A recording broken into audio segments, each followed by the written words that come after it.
एक साधु देश भ्रमण के लिए पैदल निकला हुआ था। एक बार रात हो जाने पर वो किसी गांव में आनंद नाम के व्यक्ति के दरवाजे पर रुका। आनंद ने साधु की खूब सेवा की।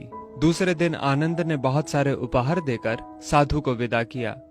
साधु ने आनंद के लिए प्रार्थना की, भगवान करे तू दिनों दिन बढ़ता ही रहे। साधु की बात सुनकर आनंद हंस पड़ा और बोला, अरे महात्मा जी, जो है ये भी नहीं रहने वाला। साधु आनंद की ओर देखता रह गया और वहां से चला गया। 2 वर्ष बाद साधु फिर आनंद के घर आया और देखा कि सारा वैभव समाप्त हो गया है। पता चला कि आनंद अब बगल के गांव में एक जमींदार के यहाँ नौकरी करता है। साधु आनंद से मिलने गया। आनंद ने अभाव में भी साधु का स्वागत किया। झोपड़ी में फटी चटाई पर बिठाया, खाने के लिए सूखी रोटी दी। दूसरे दिन जाते समय साधु की आंखों में आंसू थे। साधु कहने लगा, हे भगवान, ये तूने क्या किया?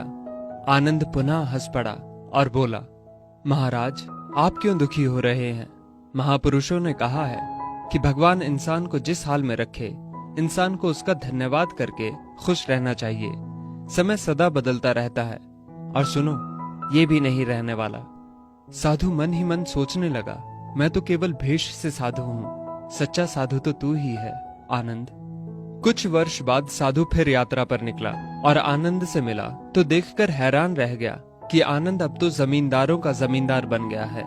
मालूम हुआ कि जिस जमींदार के यहाँ आनंद नौकरी करता था वो संतान विहीन था। मरते समय वो अपनी सारी जायदाद आनंद को दे गया। साधु ने आनंद से कहा, अच्छा हुआ वो जमाना गुजर गया, भगवान करे अब तू ऐसा ही बना रहे। ये सुनकर आनंद फिर हंस पड़ा और कहने लगा, महाराज, अभी भी आपकी नादानी बनी हुई है। साधु ने पूछा, क्या ये भी नहीं रहने वाला? आनंद ने उत्तर दिया, हाँ, या तो ये चला जाएगा या फिर इसको अपना मानने वाला ही चला जाएगा। कुछ भी रहने वाला नहीं है, और अगर शाश्वत कुछ है तो वो है परमात्मा, और उस परमात्मा की अंश आत्मा। आनंद की बात को साधु ने गौर से सुना और चला गया। साधु कई साल बाद फिर लौटता है तो देखता है कि आनंद का महल तो है, किंतु कबूतर उसमें गुटरगू कर रहे हैं और आनंद का देहांत हो गया है। बेटियां अपने अपने घर चली गईं, बूढ़ी पत्नी कोने में पड़ी है।